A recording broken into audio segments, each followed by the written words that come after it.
चित्तौड़ मेवाड़ की आत्मा थी। यह केवल एक किला नहीं बल्कि रावल समर सिंह और उनके पूर्वजों के गौरव की धरोहर थी।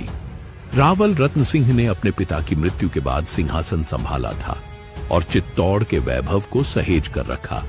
उनकी पत्नी रानी पद्मिनी सिन्हल श्रीलंका के राजा गंधर्व सेन की बेटी अपनी अप्रतिम सुंदरता और बुद्धिमत्ता के लिए प्रसिद्ध थीं।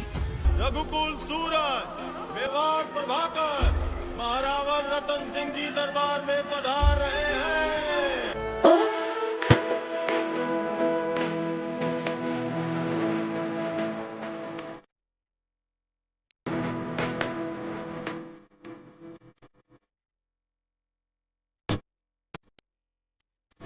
बोलो महारानी पद्मावती की, महाराजा रतन सिंह की, महारानी पद्मावती की, महाराजा रतन सिंह की।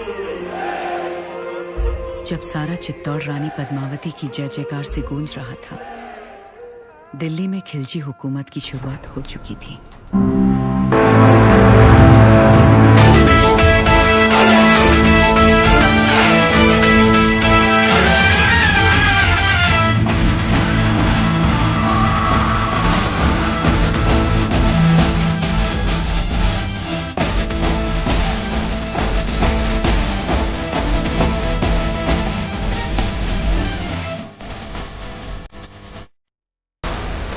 जब से पहना है मैंने ये इश्क सहरा खली।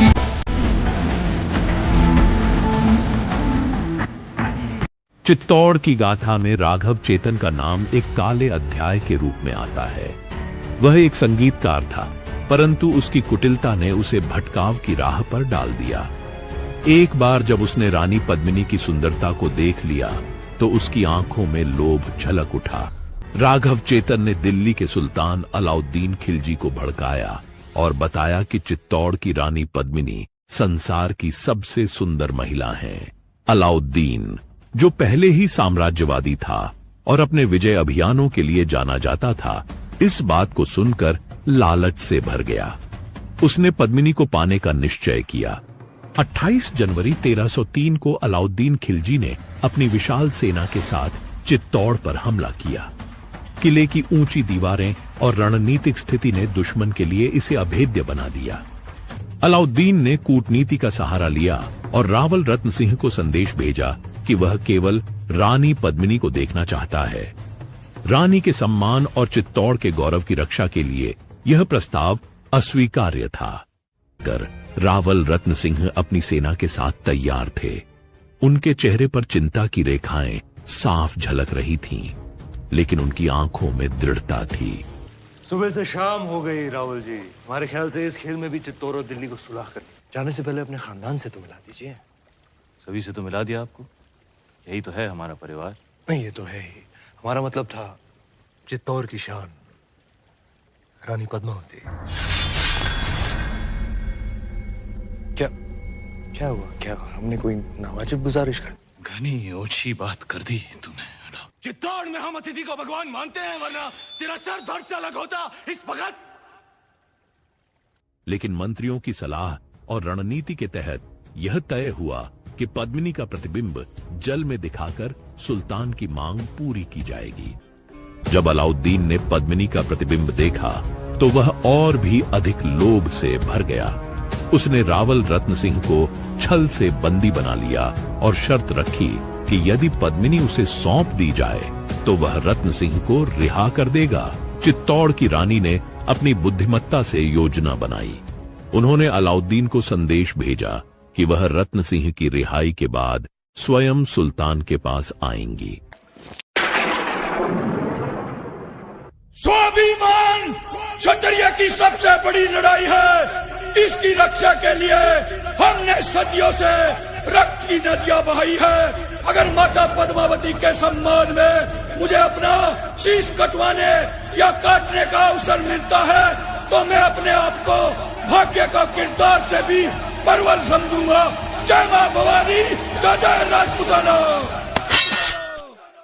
रानी ने गौरा और बादल के नेतृत्व में एक सेना भेजी। गौरा, जो रानी के चाचा थे, और बादल, जो उनके भाई समान थे, अपनी जान पर खेलकर रावल रत्न सिंह को छुड़ाने गए।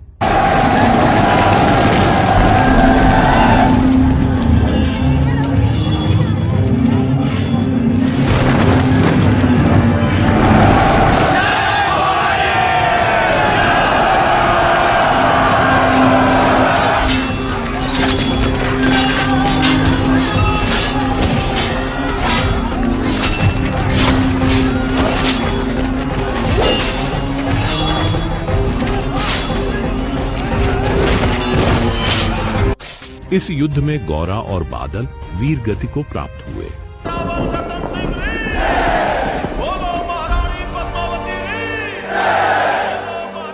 हमारे लिए नहीं, वीर योद्धाओं के लिए होनी चाहिए जिन्होंने मेवाड़ के लिए अपने सर गंवाए, हमारी जान बचाने के लिए जिन्होंने अपने प्राणों का बलिदान दिया।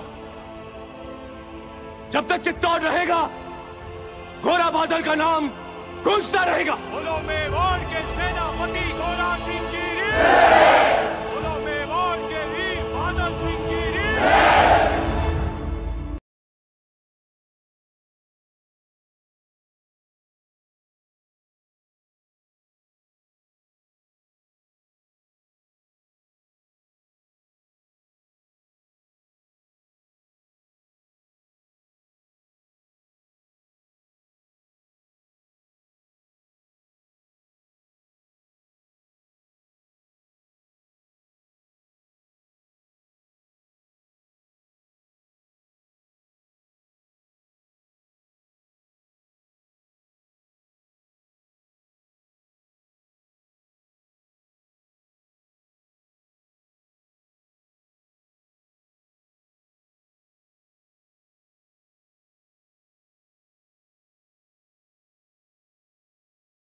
इन खिलजी की विशाल सेना ने किले में प्रवेश कर लिया।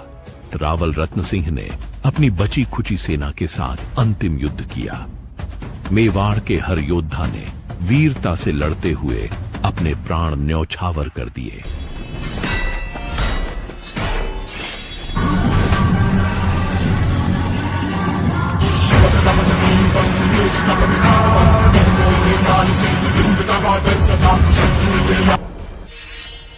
ये जंग दो सूलों से लड़ी होती ना होती। जंग का एक ही उसूल है रावल, जीत। इस हार को स्वीकारने के बजाय रानी पद्मिनी ने जौहर का निर्णय लिया। दुर्ग के भीतर एक विशाल अग्निकुंड तैयार किया गया। रानी पद्मिनी और चित्तौड़ की अन्य महिलाओं ने उस अग्निकुंड में कूदकर अपनी आबरू की रक्षा की। जिस अग्नि को साक्षी मानकर साथ जीने और मरने का वचन लिया था, उसी पवित्र अग्नि को हम फिर जलाएंगे। सौंप देंगे अपने आप को साथ मिलकर जौहर करेंगे। हमारे शरीर को पाने की लालसा रखने वाले शत्रु के हाथ हमारी परछाई तक नहीं लगेगी।